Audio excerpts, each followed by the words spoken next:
बात को कहते हुए बहुत गर्व होता है कि सबसे ज्यादा संख्या गरियाबंद के साथियों की रही है।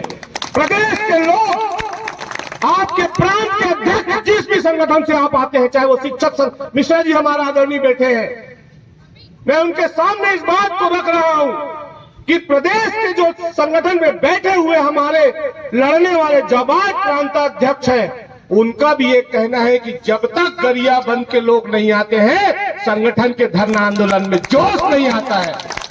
और एक एक साथी हमारा जाबाज साथी है।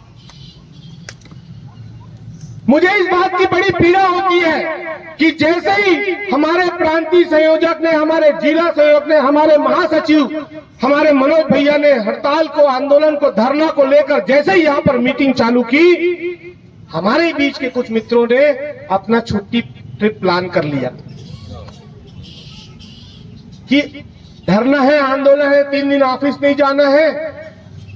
आपके आवेदन में लिखा है कि संघ के आह्वान पर हम आंदोलन पर रहेंगे, लेकिन आप घूम रहे हैं। चलो, इस बात के लिए मैं बहुत पॉजिटिव आदमी हूं, इस बात के लिए भी आपको साधुवाद देता हूं कि कम से कम आप कार्यालय पर तो नहीं है। लेकिन जिस दिन आपका जमीर जागेगा, ये 50-100 लोग हम जो बैठे हैं, इनके प्रति आपकी इतनी भी निष्ठा होगी तो 3 दिन के आंदोलन में उनकी उपस्थिति हो जाएगी। इस बात को भी लेकर मैं आश्वस्त हूं और आपसे निवेदन करता हूं कि उनको जाकर पूछें अपने आसपास के मित्रों को, भाई आज कहां थे आप। हमने एक नारा दिया था पिछले सरकार को, अब नहीं सही वो बदल के रही वो, अब नहीं सही वो बदल दिया। अपने अंतर्मन पे हाथ रखिए और बोलिए ठीक रीस, सुनत तो रीस, भले मांग पूरा नहीं कर साला, डेलीगेशन बुलाता तो था, चर्चा करता तो था, उसको खिसियाहट होती तो थी। आदरणीय डॉक्टर रमन सिंह की जब मुख्यमंत्री थे, भारतीय जनता पार्टी की सरकार थी, उन्होंने एक घोषणा की थी कि केंद्र के समान देय तिथि से आपको डीए मिलेगा। पहले बार आंदोलन करना पड़ा, दूसरे बार देते थे, वो देते थे। इस बात के लिए भी इस मंच से मैं उनको साधुवाद देता हूं कि डॉक्टर साहब आपके कार्यकाल में देय तिथि से हमको डीए मिलता था।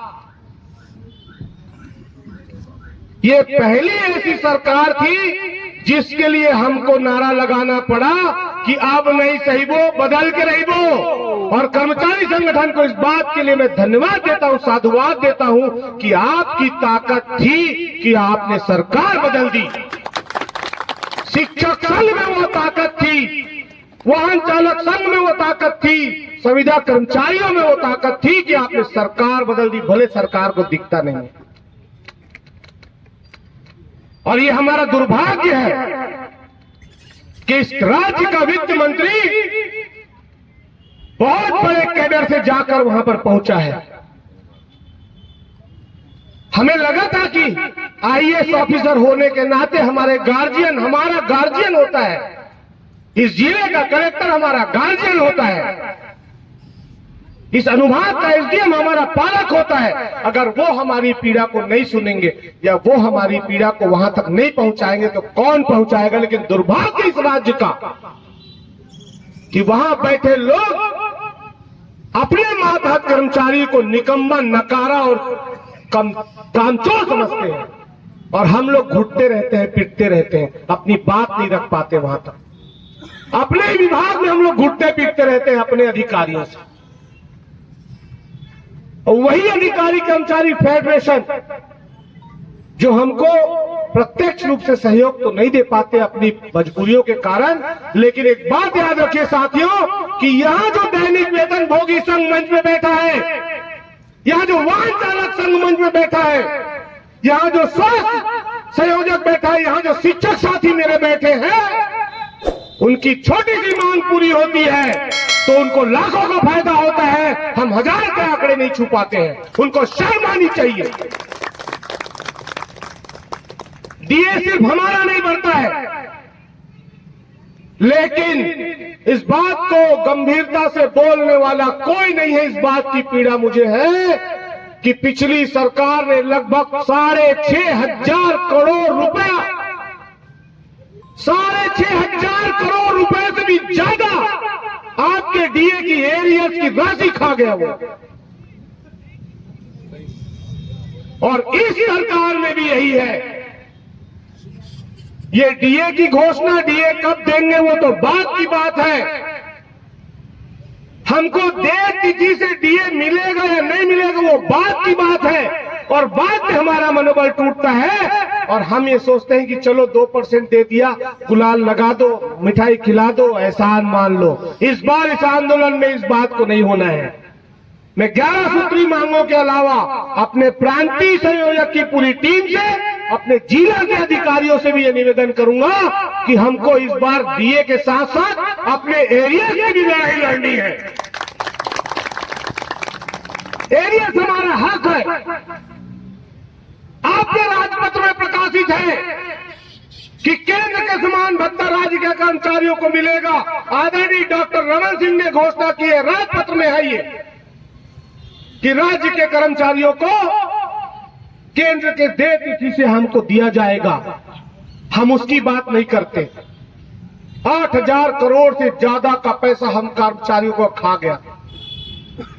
और बात जब ऊपर की सुनेंगे, एकदम सही प्रशासनिक जो हमारी नसों को पकड़ के बैठे हैं वो लोग,